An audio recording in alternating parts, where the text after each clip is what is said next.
말씀 함께 보겠습니다. 하나님의 말씀은 잠언 11장 1절입니다. 잠언 11장 1절 말씀 우리 다 같이 한 목소리로 합독할까요? 같이 읽습니다. 시작. 저울은 여호와께서 미워하시나 공평한 주는 그가 기뻐하시느니라. 아멘.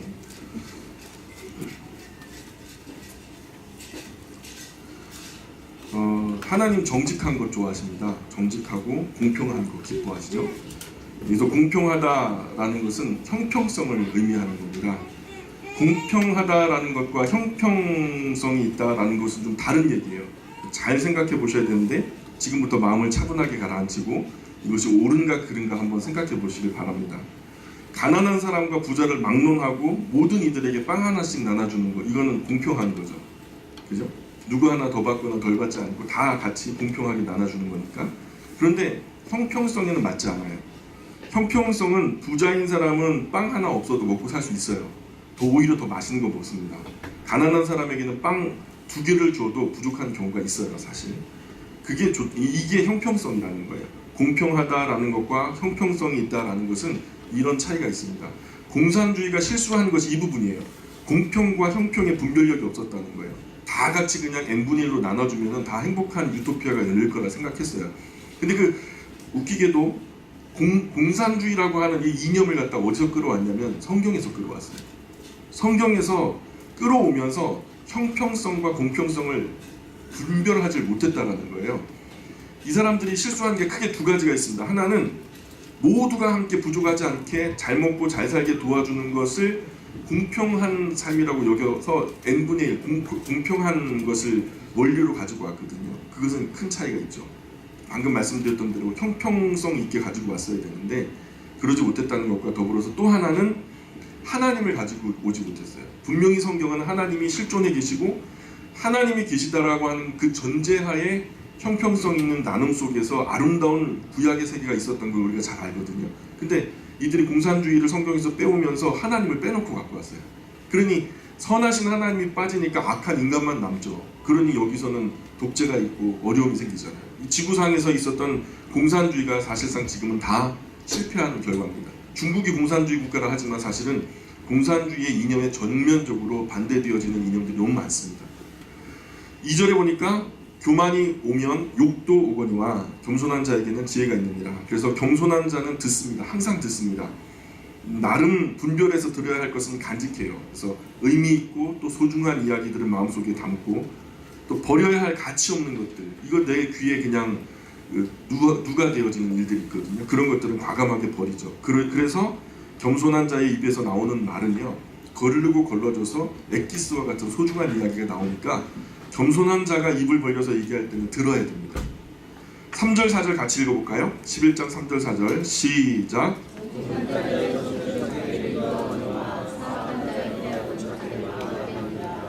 재물은 진노하시는 날에 무익하나 공의는 죽음에서 건지느니라. 그래서 돈만 있으면 앞으로 모든 일들이 다 문제없이 해결될 거라 생각해서 많은 분들이 돈 버는 일에 매진하고 있는데, 돈 버는 것보다 더 앞서야 할 일은 바르게 사는 겁니다. 돈 벌어서 돈이 많은 것은 우리를 건져주지 못할 거예요, 어느 날. 그러나 바르게 살았던 삶의 열매가 위기의 날에 결국 실질적으로 우리를 건져주는 의미가 될 겁니다. 돈이 아무리 많아도요, 결국 갈 때 가더라고요. 갈 때 간다는 게 어디 가시는지 알죠? 갈 때 가더라고요. 그런데 바르게 살았던 그 소시민들, 그저 그냥 열심히 아침에 출근하고 저녁에 퇴근하면서 성실하게 살았던 분들은요, 그런데 안 가요. 왜냐하면 바르게 산 삶의 열매거든요. 돈이 건져주는 게 아니라 바르게 살았던 삶이 건져주더라고요. 계속해서 5절에 보니까 완전한 자의 공의는 자기의 길을 곧게 하려니와 악한 자는 자기의 악으로 말미암아 넘어지리라. 정직한 자의 공의는 자기를 건지려니와 사악한 자는 자기의 악에 잡히리라. 악인은 죽을 때에 그 소망이 끊어지나 불의의 소망이 없어지느니라. 의인은 환난에서 구원을 얻으나 악인은 자기의 길로 가느니라. 악인은 입으로 그의 이웃을 망하게 하여도 의인은 그의 지식으로 말미암아 구원을 얻느니라. 의인이 형통하면 성읍이 즐거워하고 악인이 패망하면 기뻐 외치느니라. 그래서 의로운 사람은 자기가 가진 모든 것으로 사람을 살리려고 해요. 내가 가진 모든 것으로 보다 사람들이 행복해졌으면 좋겠고 내가 섬기는 이 섬김으로 사람들이 더 즐거워졌으면 좋겠고 하면서 많은 사람들을 살리고 기쁘게 하고 또 생명력 있게 하는 일에 즐거워하는 것이 의로운 사람들의 특징이죠. 그래서 이런 사람이 잘 되면 모두가 좋아요. 이 사람이 잘 돼가지고 부자가 됐다. 근데 그 부유함 가지고 자기 혼자 독식하지 않거든요. 이런 사람들은 생명력 있게 주변에 있는 사람들에게 퍼주고 나눠줘도 부족함이 없고 다함이 없도록 하나님께서 성경적인 원리로 그렇게 만들어 주셨어요. 그래서 많은 사람, 그 달란트 가진 자의 비유에서도 5달란트 가진 자에게 열심히 일해서 또 5달란트를 남기니까 그 모든 것들을 그에게 주니까 주어도 아깝지 않은 이유가 뭐냐면 자기 혼자 쓰지 않을 걸 알거든요. 주인은 아는 거예요. 더 풍성하게 주변에게 퍼주고 나누어 줄 것을 아니까. 그래도 부족하지 않게 다함이 없도록 하나님께서 부어주시는 은혜가 있는 거죠. 그래서 모두가 그런 의로운 사람들은 잘 됐으면 좋겠다 빌어줘요. 저 사람이 더 잘 돼야 되는데, 더 잘 돼야 되는데 하면서 참 좋은 일로 봐요. 그런 사람들이 잘 되는 것은. 그런데 옹졸한 사람들이 잘 되면요 배가 아파요. 저 왜 저렇게 잘 돼? 이해가 안 되는데 하면서 뭐 어느 날 위기의 날이 오면 그럼 그렇지 하면서 그 악인이 무너지는 것을 즐거워합니다. 악한 사람이 망하면 사람들이 기뻐해요. 11절에 보니까 같이 읽어보겠습니다. 시작. 성읍은 정직한 자의 축복으로 인하여 진흥하고 악한 자의 입으로 말미암아 무너지느니라. 그죠? 성읍도 가정도 교회도 나라도 공동체라는 개념에서는 같은 의미죠. 정직한 분들이 잘 되기를 바라는 마음이 모이면 잘 돼요. 이런 의로운 분들이 여러 분이 모여가지고 공동체를 이루게 되면요 서로 잘 되기를 바라기 때문에 안 되는 가정이 그 가정에 들어와도 그 가운데 들어와도 잘 되는 가정에서 여러 차례 방문하고 또 교제하다 보면은 잘 되게 됩니다. 이런 흐름이 참 중요한 것 같아요. 그러나 악한 사람들이 많은 그런 곳은요 망하기를 바라는 거예요. 누가 잘 되나 보자, 너 어떻게 되나 보자. 그런 마음이 모이는 곳에 가면요 망하고 무너집니다. 항상 조심해야 돼요. 내가 무언가를 살리려는 복된 자리에 있는지, 그리고 무언가를 망하게 하려고 하는 악한 자리에 앉아 있는지, 그죠? 그래서 시편 1편에도 복 있는 자리에 앉아야지 악한 자의 자리에 함께하지 말라고 말씀하고 있잖아요. 복 있는 사람은 그런 삶 살지 않는다고 말씀하는 거죠. 12절 13절 있습니다. 12절 13절 시작.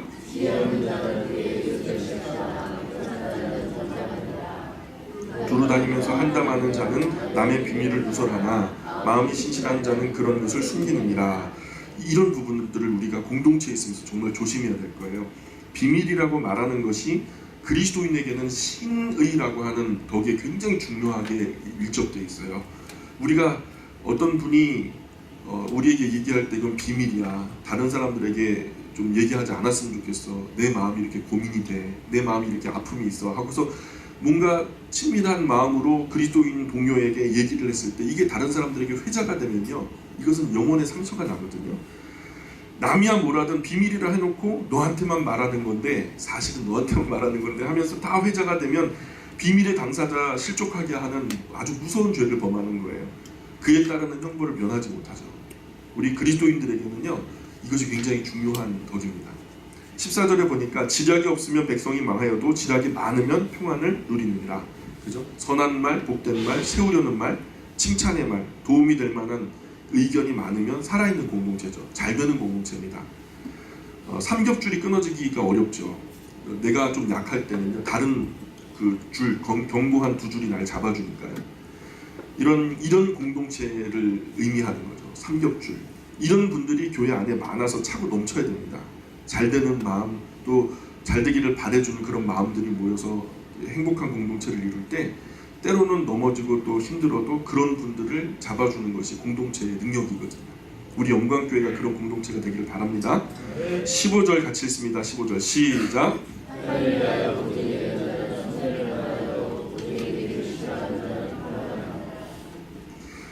잠언에만 4번이 나와요. 보증 서지 말라고. 잠언에만 그렇게 보증 서지 마라. 요즘에는 그런 제도가 많이 없어졌지만은 능력이 안 되는데 보증 섰다가 한평생 이룬 거 한순간에 사라져 버려서 그것 때문에 깨어진 가정이 얼마나 많은지 몰라요. 그러니 아무리 어려워도 어디 가서 보증 서지 말고 보증 서달라고 하지도 말고요. 차라리 주면 주었지 그냥 그렇게 보증서 가지고 낭패 보지 마시고, 주려면 주고 말려면 말고, 보증 잘못 서면 남은 평생 불행하게 살 수 있으니까 내 사랑하는 아내와 자녀들이 담보로 잡히는 그 일들이 보증이거든요. 사실 그런 것은 무책임한 가장들이 하는 일들이에요. 절대로 과거 그런 일이 있었다 해도 우리가 하나님의 말씀을 배운 이후에는 절대로 이런 일이 없었으면 좋겠습니다. 16절에 보니까 유덕한 여자는 존영을 얻고 금연한 남자는 재물을 얻느니라. 덕이 있는 여성, 잠언에도 계속 반복이 되죠. 계속 말씀이 나오는데, 이런 덕이 있는 여성, 우리식으로 말하면 현모양처죠. 이런 여자는요, 무너지는 가문에 들어가면 가문이 무너지는 것을 일으킨대요. 또 무너지는 나라 가운데에서 왕비가 되면 그 나라를 일으킨대요. 정말 멋진 어머니죠. 저는 이런 건강한 어머니들이 우리 영광교회에 다 모여있다고 생각합니다. 아멘 하세요. 예. 그래, 아멘 하면 그렇게 된다니까요. 남자가 부지런하면 재물을 얻게 되는 거죠. 우리나라 아버지들 적당히 부지런해야 되는, 부지런을 넘어서서 좀 과유불급이라고 지나친 면이 있어요. 일 중독이죠. 예, 정말로 내가 가정을 행복하게 일구기 위해서 일이 필요해가지고 일을 하는데, 나중에는 결국에는 이 역전돼가지고 일하느라고 가정을 돌보지 못하는 일들이 생기거든요. 이것은 잘못된 거예요. A, B, C 잘 해야 돼요. A에 뭐가 올 것인가. 결국 하나님 앞에서 우리 신앙이 먼저죠. 왜냐하면 가정이 없어져도 내 신앙은 있어야 되니까. A는 신앙이에요. 그죠? 그 다음에 B가 뭐냐면 바로 가정입니다. 에덴 동산에서 처음으로 하나님께서 세우셨던 원초적인 공동체가 바로 한 남자가 한 여자가 하나가 되어서 그 부모와 떠나서 독립된 한 가정을 이룬다라고, 그것은 교회 공동체가 아니거든요. 사실 가정 공동체지. 가정 공동체가 B예요. C가 바로 교회 공동체입니다. 그죠? 이런 중요성. 그 다음에 D가 이제 직장이죠. 직장은 뭐 이 직장 아니면 저 직장에서도 벌어먹고 살 수 있으니까. 근데 이 D가요, A에 오게 되면 문제가 생기는 거예요. 그때부터는 신앙적으로 꼬여버리고 가정적으로도 혼선이 와서 혼돈의 도가니가 되는 거죠. 이 질서를 우리가 깨뜨리면 안 됩니다. 그래서 우리 아버지들 웬만하면 일을 줄이세요. 가정을 돌볼 수 있을 만큼, 나 자신을 추스를 수 있을 만큼 일을 줄이시는 것을 권면드립니다. 근데 혹여나 내가 일도 안 하고 있는데 그러면은 좀 곤란하죠. 더 쉬면 안 되고, 또 성실한 그 기준으로서 우리가 성경이 말씀하는 근면한 모습으로 회복이 돼야 되겠죠. 또 17절에 보니까 같이 읽어보겠습니다. 17절 시작.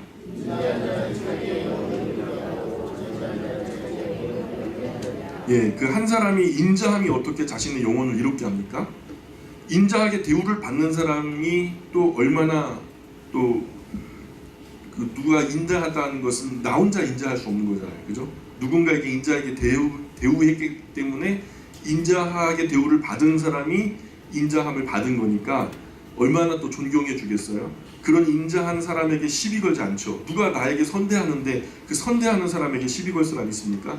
그러니까 그 관계는요, 최소한 A와 B, 인자함을 대하고 인자함으로 베푸는 그 관계 속에서는 스트레스가 없어요. 자연히 마음의 평화도 지켜지는 거죠. 반면에 잔인한 사람은 누구를 대하여 잔인한 거예요? A라는 사람이 누군가 B라는 사람을 잔인하게 대했다면 그 관계 속에서 잔인함이 존재하는 거죠. 그런 대우를 받는 사람도 가만히 있지 않고, 너 잔인함으로 대했으니까 잔인함으로 맞설 거야 하면서 맞설지 않겠어요? 그러니 결국 서로 잔인한 평행선을 그리면서 서로의 영혼과 건강을 깎아먹게 되는 거죠. 이런 사람이 되지 말고, 이런 사람을 만나지도 마시고, 이런 사람 만났다고 해도 손해보고서라도 끊어내셔야 돼요. 세상이 스트레스를 나에게 주지만 내가 안 받으면 그만이에요.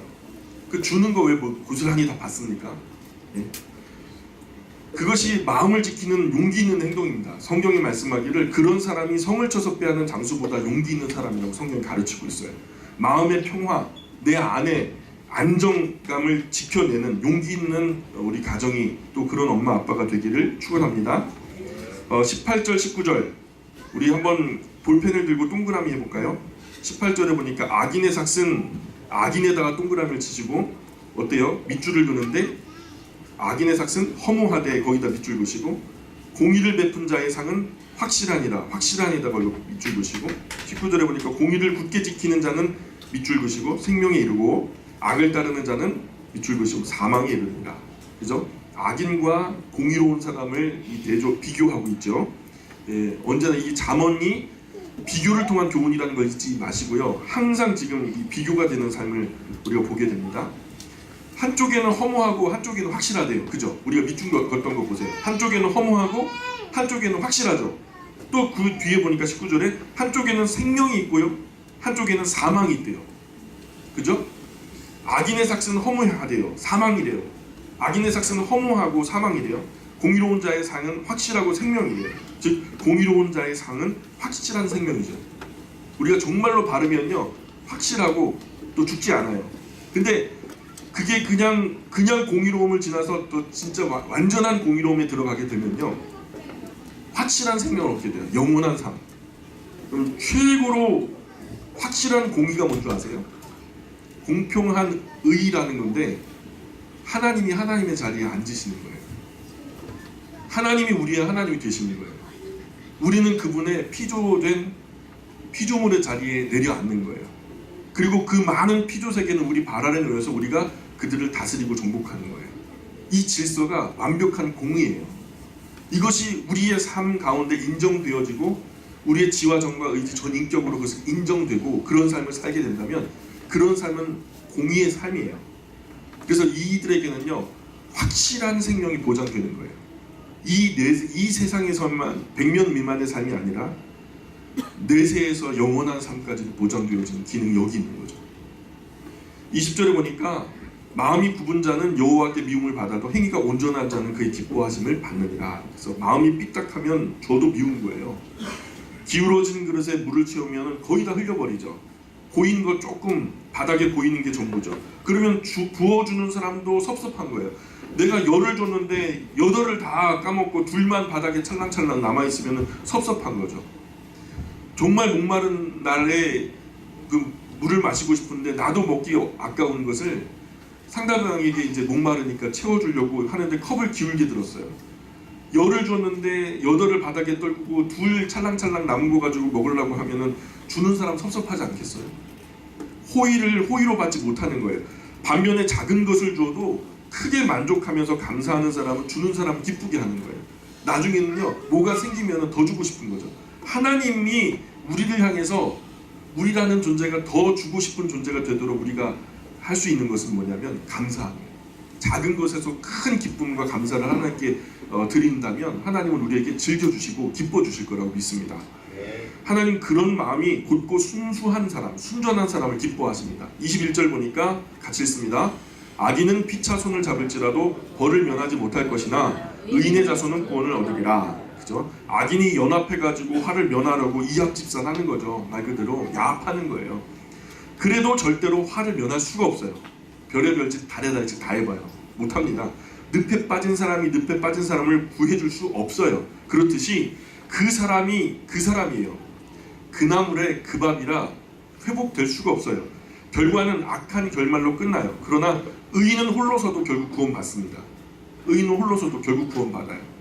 하나님께서 도우시거든요. 22절에 보니까 같이 읽습니다. 아름다운 여인이 삼가하지 아니하는 것은 마치 돼지코의 금고리 같으니라. 여성의 아름다움이 덕과 지혜와 만나면 이 아름다움이 배가가 되죠.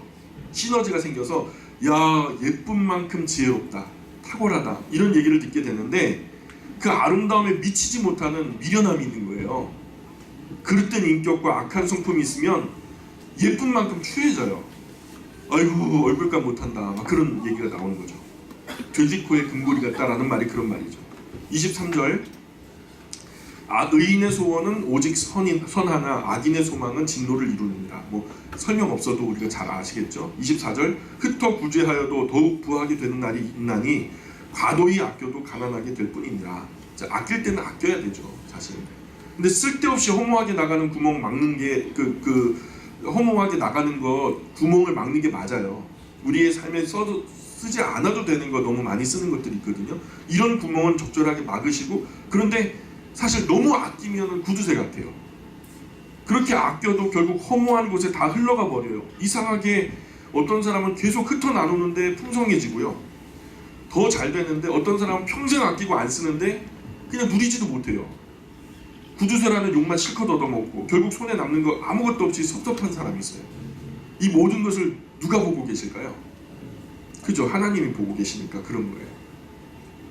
25절에 구제를 좋아하는 자는 풍족하여질 것이요 남을 윤택하게 하는 자는 자기도 윤택하여지리라. 남 잘되게 하면 나도 잘 돼요. 왜냐하면 그 사람 주변에 있는 사람들은 다 잘 될 테니까. 그죠? 사랑하는 만큼 소중해지죠. 아끼는 만큼, 사랑하는 만큼 예뻐지고 또 아끼는 만큼 소중해지는데 정성을 쏟는 만큼 존귀해지는 거죠. 주변을 가꾸어서 투자하고 서로가 서로를 이기게끔 윈윈하는 거죠. 그렇게 다른 사람들을 잘 되게 하면 그 잘 되는 사람 가운데 나도 있으니까 나도 자연히 잘 되는 거죠. 이게 황금률이에요. 성경이 말씀하는 황금률. 세상은요 누군가가 잘 못 돼야 돼요. 그래야 내가 잘 된다고 착각하는데 이건 악한 법이에요. 26절에 곡식을 내놓지 아니하는 자는 백성에게 저주를 받을 것이나 파는 자는 그의 머리에 복이 임하리라. 이게 뭐냐면 그냥 너무 그 어려운 시절이니까 이게 곡식을 갖다가 팔면 손해 볼 것 같아요. 그래서 매점매석하느라고 이 값을 몸값을 더 좀 키워보려고 다 가둬놓고서 풀질 않는 거예요. 그러니까 가난한 사람들이 벽 옳죠. 매점매석하면서 더 많이 받으려고 안 풀면 안 된다는 거예요. 사는 것과 먹는 것, 입는 것 가지고는 마케팅 기법으로 장난치면 절대로 안 됩니다. 하나님이 노여워하세요. 먹는 거, 입는 거, 사는 거, 의식주죠. 이거 가지고는 장난치면 안 돼요. 여기에 마케팅 기법 들어가는 순간 그 나라는 망조가 들어가는 거예요. 우리가 집은 철저히 주거 목적으로 해야 되죠. 문재인 정부 들어와서 주거 목적 아닌 것은 우리가 뭐 이렇게 철저하게 관리 감독이 되는 것 같아요. 움직임의 방향성이 저는 그것은 옳다고 봐요. 왜냐하면 집 없는 사람이 이렇게 많은데 집을 갖다가 심지어 200채 가진 사람이 지금 나왔다니까요. 240몇 채인가요? 제가 신문을 보긴 봤는데 정확하게 못 봐가지고. 근데 한 사람이 사는 목적으로 240몇 군데를 돌아다니면서 살겠습니까? 그건 집은요 철저하게 살기 위해서 지어지는 것이 집이에요. 그것이 재테크 또는 어떤 돈을 불리는 수단이 되는 순간 그 나라는요 별로 소망이 없어요. 왜냐하면 그게 거품이에요. 그대로. 집은 철저하게 주거 목적으로. 투자를 하려면 상가 같은 데 투자하시라니까요.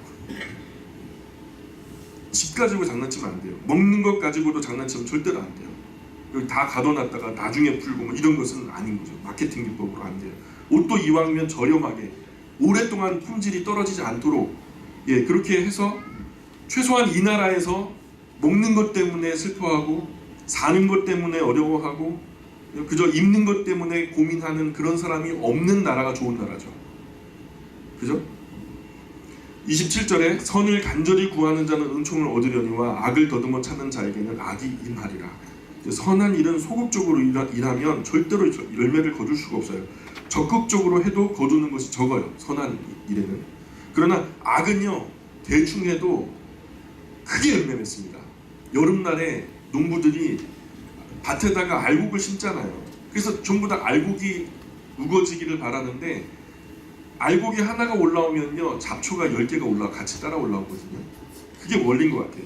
선한 일은요 적극적으로 해도 참 열매가 더디 열려지는데 그만큼 근데 소중하죠.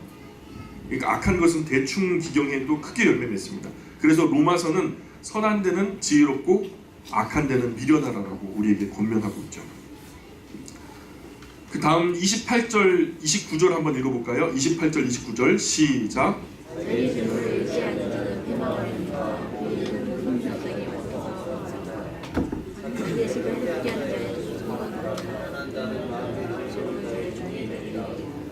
아멘. 그래서 일 때문에 가족도 돌보지 못하고 열심히 벌어도 그렇게 번 거 바람과 함께 사라져버리고 적게 벌어도 가족 돌보면서 성실하게 행복하게 그렇게 사는 것이 솔로몬이 말하는 거예요. 일평생 자기가 눈에 보여질 때 좋다라고 하는 거, 생각 떠오르는 때 옳다고 하는 거 안 해본 게 없대요. 자기의 기쁨과 쾌락을 위해서 수억이 들어가도 다 해봤다는 거예요. 여태까지 인류 역사상 그렇게 해본 사람이 솔로몬 하나밖에 없거든요. 근데 그렇게 해봤는데 허무하더라는 거예요. 그 결국에는 그가 전도서의 결론에서 하나님을 경외하는 삶과 더불어서 하나님께서 주셨던 그 가정 안에서 소박한 행복을 느끼며 사는 것이 세상에서 가장 아름다운 일이더라 이렇게 말하는 거죠. 그러니 우리가 좀 욕심을 내려놓으셔야 돼요. 일도 좀 줄이셔야 돼요. 가족하고 더 시간을 많이 보내시고 가정 안에서 더 단단하게. 그래서 이 가정이 신앙의 아름다운 가정, 하나님을 경외하는 가족으로 차돌맹이처럼 단단하게 뭉쳐져야 돼요. 그래야 이 험하게 공격하는 세상 가운데 우리가 이 가정과 가문을 보호하고 살아갈 수 있어요. 적은 물질로도 크게 행복할 수 있어요. 아멘입니까? 예. 30절입니다. 의인의 열매는 생명나무라 지혜로운 자는 사람을 얻느니라. 그죠? 나무는 계속 열매를 맺죠. 의인이 맺는 열매는 사람이란 열매를 맺는데요. 내 곁에 사람들이 자꾸 떠나가면 나를 돌아볼 이유가 있어요. 살아가면서 주변 사람들과 점점 멀어지거나 외로워진다면 나를 돌아볼 중요한 순간에 우리가 서 있다는 거예요. 생각할 볼 일이죠. 때때로 예수님도 사람들로부터 미움을 받았어요. 그런 특별한 경우를 제외하고 이런 일들이 내 인생에서 자꾸 반복되면 나를 돌아봐야 돼요. 왜 이런 일이 자꾸만 반복되는 걸까? 결국 우리는요, 사람을 낚는 어부로 보내심을 받았어요.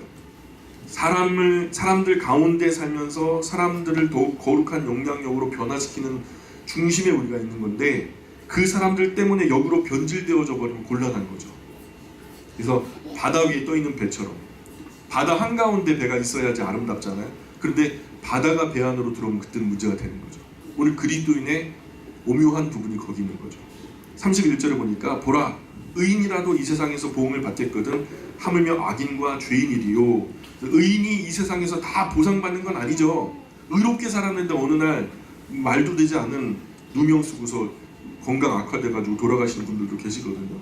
어느 정도는 보상을 받아요. 근데 완벽한 보상은 아니죠. 그러나 하나님 안에서 의롭게 사는 사람은요, 이 세상의 보상이 다가 아니거든요.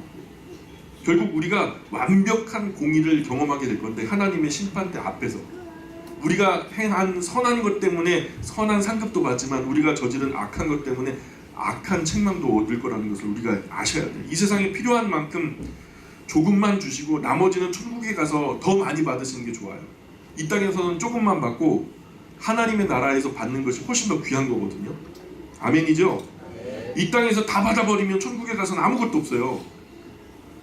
반면에 악인들도 이 세상에서 못된 짓을 하지만 다 100% 퍼펙트하게 공평하게 벌을 받나요? 아니거든요. 조금 받는 사람도 있고요.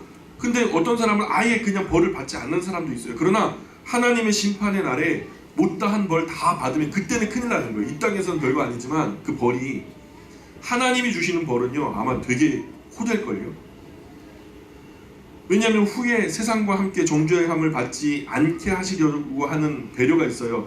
고린도전서에 보니까 우리가 판단과 징계를 이 땅에서, 이 세상에서 받는 것은 죽게 징계를 받는 것으로 여겨라. 그러니까 이 땅에서 우리가 나쁜 짓을 하다가 크게 대가를 치렀어요. 근데 그럼 감사하래요. 바울의 말은. 왜 그러냐? 이게 후에 세상과 함께 정죄받을 때 그것에 대해서도 값이 세상에 치러졌기 때문에 묻지 않을 거니까. 바울이 그런 얘기까지 하는 거예요. 우리 예수님 믿는 사람이 잘못된 것에 대해서는 이 땅에서 다 미리 벌을 받고 갔으면 좋겠어요. 왜냐하면 지금 하나 받는 벌, 이거 별거 아니거든요. 세상에서는. 근데 하나님 나라에서 받는 벌은요, 아주 혹독할 거예요. 그러나 상에 대한 보상은 이 땅에서는 필요한 만큼만 작게 받으시고 나머지는 전부 다 미루어서 저 천국에서 받겠다, 하나님께서 주시는 그 상을 받겠다 생각하시면 아마 더 큰 상을 얻게 되리라고 믿습니다. 12장으로 건너가 볼까요? 12장 1절 한번 같이 읽어보겠습니다. 12장 1절 읽어보겠습니다. 시작. 은혜를 좋아하는 자는 지식을 좋아하거니와 진리를 싫어하는 자는 승부가 같으니라. 비교를 통한 교훈이라고 말씀드렸어요. 12장에도 비교가 있습니다. 훈계를 좋아하는 사람이 있고 징계를 싫어하는 사람이 비교가 되죠. 징계를 싫어하는 사람은 짐승과 같다라고 말해요. 짐승은 때리면 안 되죠. 근데 짐승을 때리면요, 짐승은 맞아도 왜 맞는지를 생각하거나 깨닫지를 못해요. 주인님이 나를 왜 때리시는 거지? 예, 그죠? 왜 맞는지 생각하거나 깨닫지 못해요. 그래서 훈련에 의해서 길이 드는 것은 생각하고 내 행동을 바꾸는 거하고는 좀 다른 얘기예요. 무슨 말인지 이해 가세요? 그냥 본능적으로 조건반사일 뿐이죠. 지각이 있어서 스스로 생각하고 깨달아 회개하는 그런 의미와는 전혀 다른 얘기거든요. 동물이 생각하고 깨닫고 회개하면 동물 세계가 엄청나게 성장하고 발전했을걸요. 제비집을 보세요. 지난해에 제비가 어설프게 지어가지고 태풍을 맞아서 막 허물어졌단 말이에요. 올해의 제비가 교훈을 얻어가지고 내가 이번 해에는 이 집을 어떻게 지어야 될까, 그래가지고 고민을 해갖고 철근을 갖다가 이렇게 막 용접을 해가지고 견고하게 콘크리트를 부어가지고 제비집을 지난해에 비해서 크게 개량을 했다. 이렇게 됐다면은 지금 아마 보강제를 넣어가지고 시멘트를 부어 최첨단 주택을 개발했다. 이런 말 혹시 들어보셨나요? 100년 전이나 올해 봤던 그 제비집이나 변함이 없어요. 제비집은 똑같아요. 동물들은 발전하지 않고 그냥 그대로예요. 훈련에 의해서 어떤 동작을 하니까 먹이를 주더라는 거예요. 종을 치면 가보니까 먹을 게 있더라는 거예요. 그래서 종소리가 나면 입에서 침이 생기는 거예요. 이건 조건반사라고 해요. 생각이 아니라 아프니까 하는 거고 배고프니까 반응하는 거예요. 징계를 싫어하는 사람은 그런 생각이 없는 짐승과 별반 차이가 없다라고 성경이 우리를 가르치는 거죠. 2절 3절 같이 읽어보겠습니다. 2절 3절 시작. 너희는 여호와께 은총을 받으려니와 악을 꾀하는 자는 정죄하심을 받으리라. 사람이 악으로 얻게 되지 못하거니와 의인의 뿌리는 움직이지 아니하니라. 선한 사람은 하나님께 은총을 받으며 무난하고 순종하게 살아갑니다. 뿌리가 깊어요. 인생 살면서 적지 않은 어려움을 만나도 이런 분들은 별로 요동하지 않아요. 그래요. 큰 문제가 생긴 거 맞아요. 큰 어려움이 그 가정에 터진 거 맞아요. 그러나 좀처럼 요동하지 않아요. 그런데 악을 도모하면 순종하던 삶도 풍랑이 일어나기 시작하죠. 삶이 요동치는 거죠. 결국은 깨어지고 부서집니다. 4절에 보니까 어진 여인은 그 지압 위에 면류관이나 욕을 끼치는 여인은 그 지압 위에 뼈가 썩음 같게 하느니라. 인간관계가 편안하지 않고 자꾸 아픔과 상처, 스트레스 주고받으면 뼈가 서로 썩어가는 거죠. 뼈가 썩으면 어때요? 뼈 속에서 피가 생성되잖아요. 골수에서 피가 나오는데 그 피가 생성되는데 뼈가 썩어버리니까 그 피가 깨끗한 피가 나오겠어요? 결국 그 피가 전 사지백체로 다 들어가서 생명력이 생기는 건데 피는 생명이라 성경이 말씀하잖아요. 근데 그 피가 더럽고 피가 안 좋으니까 결국 그거 도는 만큼 건강이 안 좋아지겠죠. 그러니 큰 질병의 원인이 되는 거죠. 이 근심이라는 것이요, 그 스트레스라는 것이 만병의 근원이 되는 거예요. 그러나 관계의 즐거움은 마음을 즐겁게 하죠. 온몸에 양약이 되는 거예요. 보약 열채 먹는 것보다도 내가 마음으로 기쁜 것이 훨씬 더 아름다운 거거든요. 그래서 잠언에 우리가 지난번에 잠언 처음 들어올 때 보약 한번 지어드렸던 거 기억나세요? 예, 보약 제가 10몇 차례 지어드렸잖아요, 그죠? 근데 어디 가서 뭘 하든 남의 마음을 상하게 하는 말을 하지 않는 게 좋아요. 내가 듣기 싫은 말은 남에게도 하지 않는 것이 좋다고요. 특별히 목숨 걸고 싸워야 할 일이 있으면 몰라도 우리 인생에 뭐 그럴 일은 별로 없잖아요, 그죠? 그리스도인은 서로가 서로를 윤택해 하는 그런 관계가 되기를 바라는 거죠. 예수님 말씀하시기를 어찌하여 형제의 눈 속에 있는 티는 보고 내 눈 속에 있는 들보는 깨닫지 못하느냐. 이게 무슨 말을 하는 것 같아요? 너 눈에는 들보가 있는데 남의 눈에 티를 보면서 야 너 빼라 하면서 결국에는 똥 묻은 개가 겨 묻은 게 나무란다 뭐 그런 말로 들리잖아요. 근데 여러분 끝까지 읽어보면 그것과 다른 가르침이에요. 뭐라 하냐면 남을 비판하는 그 비판과 헤아림으로 너도 도리어 비판과 헤아림을 얻게 될 것이다. 이런 주제로서 주님이 말씀하셨다라고 생각하는데, 그런데 예수님의 말씀은 거기서 끝나지가 않아요. 세상의 가르침은 거기서 끝나는데 예수님은 한 번 더 나아가서 7장 5절에 마태복음을 보니까 뭐라고 하냐면 외식하는 자요 먼저 네 눈 속에 들보를 빼어라. 그 후에야 밝히 보고 형제의 눈 속에 티를 빼리라. 그래서 나도 들보를 빼고 형제의 티도 빼주면 어떻게 돼요? 예? 서로가 어떻게 되는 거예요? 온전해지는 거죠. 내 눈에 있는 들보도 빼고 형제의 티도 빼면 둘 다 온전하게 되는 거예요. 이게 교회예요. 이게 교회라고요. 내 눈에 들보도 빼고 남의 눈에 티끌도 서로 빼주어서 서로 건강하게 살아갈 수 있도록 온전하게 하는 것이 주님의 말씀이에요. 그래서 교회는 가면 갈수록 건강해지고 가면 갈수록 온전해져야 되는 거죠. 예수님의 가르침을 따르는 것이 교회라고 한다면, 교회가 가면 갈수록 빈약해지고 가면 갈수록 갈등과 비난과 불화가 많아진다면 문제가 있는 거죠. 이럴 때 스스로 돌아보아서 그 갈등의 원인이 자신이 아닌지, 내 눈에 들보가 아닌지 스스로 눈을 들여다보면서 들보를 제하는 회개의 작업이 우리에게 필요하다는 거죠. 이 회개 가르침이 회개. 그러니까 다른 사람의 마음을 평안하게 하고 기쁘게 하고 즐겁게 해야 돼요. 때때로 칼로 찌르는 것 같은 독한 말을 함부로 토하면서 쾌감을 느끼는 마귀적인 부분들이 있어요, 사람이. 뭐 누가 특별히 나쁜 사람이 아니라 일반적으로 제 안에도 있어요. 막 통쾌하게 욕을 하면 막 속이 시원하다 막 그러잖아요. 그죠? 까딱하면 나도 모르는 사이에 우리 마음과 입술을 마귀에게 빌려주는 수가 있어요. 마귀의 도구가 되더라는 거예요. 조심해야 되죠. 이런 말들이 공동체를 허물고 관계를 깨뜨리고 바보라도 자기가 타고 있는 배의 밑바닥은 긁지 않는 거예요. 그래서 우리가 공동체에 있다면 이런 말들은 정말 조심해야 돼요. 예수님 제자 중 베드로 같은 사람 일순간 인간적인 세상의 생각에 사로잡혀서 예수님께 말하기를 아이고 예수님 꼭 죽어야만 합니까? 안 죽으셨으면 좋겠습니다 하면서 예수님이 생각해서 했던 말인데 그럼 예수님이 순간 말씀하시길 이 사탄아 물러가라 너는 나를 걸려 넘어지게 하는 자로다. 아니 예수님이 생각해서 한 말인데 베드로 보고 그런 베드로 보고 예수님이 사탄아 막 그러는 거예요. 그냥 내 뒤로 물러가라. 그냥 너는 나를 걸려 넘어지게 하는 자로다. 그러셨어요. 앞에 있는 사람이 베드로인데 근데 베드로를 향해서 뭐라 그래요? 사탄아. 그럴 이유가 있어요? 베드로가 예수님을 사랑하는 좋은 마음 타고도 사탄은 역사하더라는 거예요. 사탄이 이렇게 교묘해요. 인간적인 마음이 하나님의 마음을 가리는 것은 사탄의 역사였죠. 그래서 어떤 생각들이 우리 마음에 떨어질 때 진짜 조심해야 돼요. 순수한 하얀색 도화지 위에 무언가가 딱 떨어졌을 때 그걸 구별하기가 참 좋죠. 마찬가지로 우리가 그러한 마음을 유지하고 어떤 말이 떨어졌을 때 이것이 첫 번째는 하나님 사랑하는 것에 지장이 없는지를 파악하셔야 돼요. 그 말이 떨어졌을 때 이게 하나님 사랑하는데 지장이 없을까? 두 번째, 이거 죄가 아닐까? 이거 아니면 두 가지가 아니라면 마음껏 하셔도 되는 거예요. 이런 부분에서 우리가 분별해서 언행심사가 참 아름답게 이루어져야 될 것 있습니다. 5절 볼까요? 12장 5절, 6절, 7절, 8절 우리 4절 한번 같이 읽어보겠습니다. 이거 비교인데요. 정직한 사람과 악한 사람이 비교가 되거든요. 5절부터 8절까지 읽어보겠습니다. 시작! 의인의 생각은 정직하여도 악인의 도는 속임수라.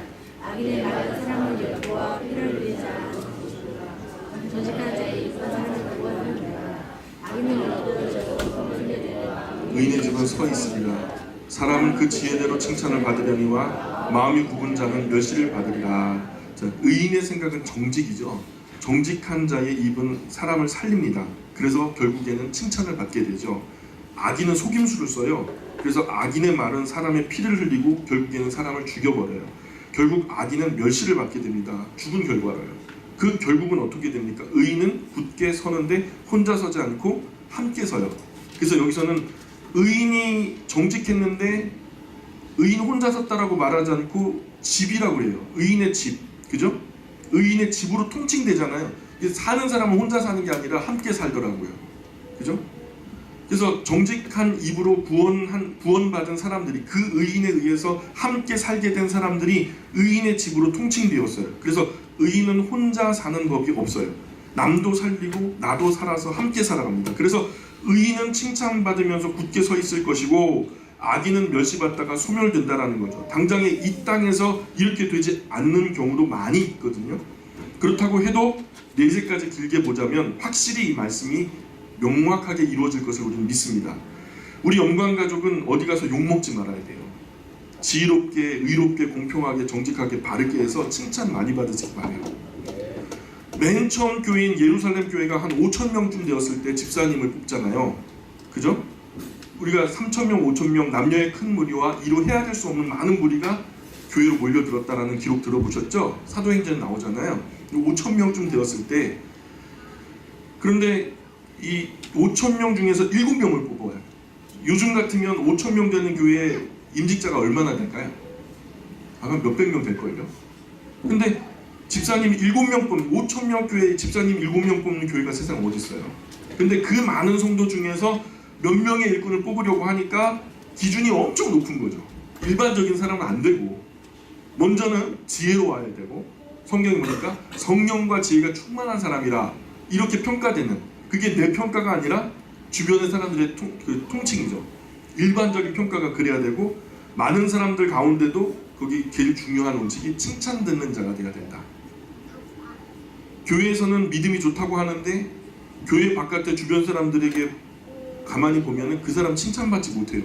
문제 있는 거죠. 교회 안에서는 슈퍼맨이에요. 근데 교회 바깥에 나가면은요 세상 바보 같아요. 우리가 미사일을 준비한다고 생각해봐요. 그 미사일을 준비하면요, 영광교회라고 하는 곳에서 미사일이라는 것을 준비하게 되면 여기서 터지면 어떻게 돼요? 다 죽는 거죠. 터지려면 어디 가서 터져야 돼요? 바깥에서 터져야 되는 거예요. 우리가 복음이라고 하는 이 엄청난 생명력 있는 무기를 준비하고 있어요. 세상의 핵무기는요 터지면 다 죽는데 이게 터지면 다 살거든요. 결국 우리가 그 놀라운 혜택을 받아 누리는 핵심에 여기 있어요. 결국 그 복음이라고 하는 미사일을 준비해서 결국 터져야 된다. 그 좋은 성품, 그 좋은 자원, 그 좋은 인격이 발휘돼야 되는 곳이 있다면 어디겠어요? 일상이죠, 일상. 여러분의 직장, 학교, 여러분의 가정에서 결국 그것이 아름답게 실천되어져야 그것이 유효한 그 미사일 아니겠어요? 오늘 교회에서 하나님 앞에서 경건의 노력은 굉장한 열심이 있지만 인간관계가 안 좋은 분들이 있어요. 우리 영광교회는 그런 분은 없지만 성경이 말씀하는 건강한 신앙은 하나님과의 관계도 원만해요. 또 나아가서 사람과 사람 사이의 관계도 참 존경받을 만하죠. 심지어 물질 관계도 굉장히 깨끗해요. 그래서 그런 하나님과 사람과 물질 관계에서 그 깨끗한 그 모습, 그 원만한 그 모습을 우리는 경건하다라고 보는 거예요. 하나님을 향한 경건과 형제 자매 가운데 우애와 사랑이 잘 조화를 이루어야 우리를 보면서 예수님 믿고 싶고 교회에 나오고 싶은 거죠. 살아있는 전도자가 되는 거죠. 내가 전도지가 되는 거예요. 저 사람의 고상한 삶, 아이들을 정말로 예쁘게 살갑게 보듬고 또 그 아이들이 사랑을 먹는 것이 눈으로 보여요. 그런 보면 그 가정들이 부럽잖아요. 그죠? 그게 우리가 세울 수 있는 가장 강력한 무기라고 저는 생각해요. 그런 모습을 보면 교회에 나오고 싶은 거예요. 그래야 하나님 일을 할 수 있는 거예요. 나는 못되고 못났고 그러니까 안 할란다. 나는 그냥 뭐 임직 자격이 없어. 이거 이렇게 하면 아무것도 안 되는 거죠. 그렇게 된 사람이 세상에 누가 있어요? 끊임없이 예수님 닮아가려고 예수님 하나님의 인격을 따라가려고 노력하고 몸부림하는 사람을 하나님은 구원하시죠. 그 경건의 노력이 끊어지면 끝인 거죠. 어떤 분은 인간관계는 좋은데 하나님을 향해서 경건이 안 되는 분들이 있어요. 인간관계 너무 원만하고 좋아. 모르는 사람도 없어. 근데 경건이 안 되는 거예요. 하나님과 전혀 안 통해요. 하나님 앞에 기도하는 것도 어색해. 이런 분은요 교회에 그냥 침묵단체로 전락시키는 거예요. 경건과 거룩 관계가 잘 조화를 이루어야 돼요. 하나님과의 관계성, 인간과 인간과의 관계성, 또 물질과의 관계성, 이런 것들이 원만하게 조율되어져서 좀 조화를 이루어야 경건이 완성되는 거죠. 근데 일평생 완성될 일은 없어요. 우리가 몸부림치면서 닮아가는 거죠. 9절 볼게요. 9절 같이 읽어보겠습니다. 시작. 시험이 여김을 받을지라도 좋은 보이는 자는 스스로 높은 채 음식이 필요합니다. 허세가 큰데 아무 알맹이가 없는 사람이 있고요. 아무 말이 없는데 알찬 사람이 있죠. 그죠? 뭔가 막 지금 막 엄청난 좋은 차를 타고 다니고 엄청나게 그냥 명품 옷을 입고 다니는데 나중에 알맹이를 보니까 아무것도 없어. 근데 정말 허름하게 또 소박하게 살아가는데 결국 정말 그 사람의 삶을 이렇게 되돌아보니까 알맹이 같은 사람이 있더라는 거예요.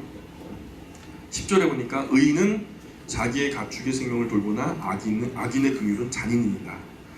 10계명 6계명이 살인하지 말라 이렇게 나왔잖아요.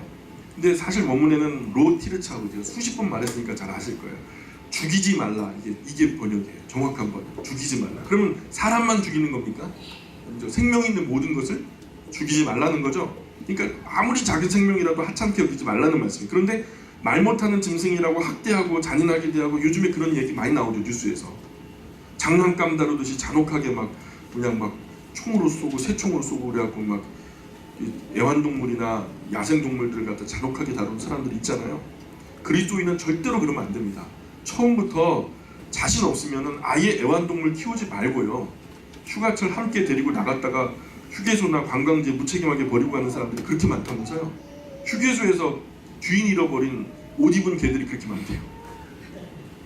참 이게 이유 없이 존재하는 생명은 세상에 단 한 개도 존재하지 않아요. 왜냐?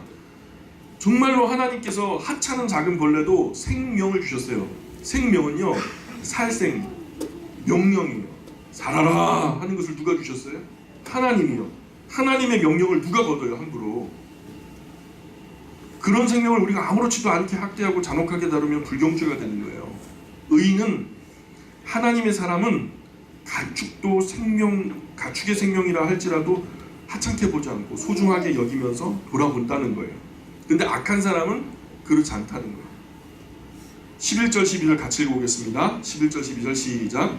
그의 두에 조작하는 자는 먹을 것이 많거니와 한탄한 것을 따르는 자는 지혜가 없느니라. 예. 그래서 의인은 잘 되어도 열매 맺는 시스템을 만들어서 풍요롭게 되는 거예요.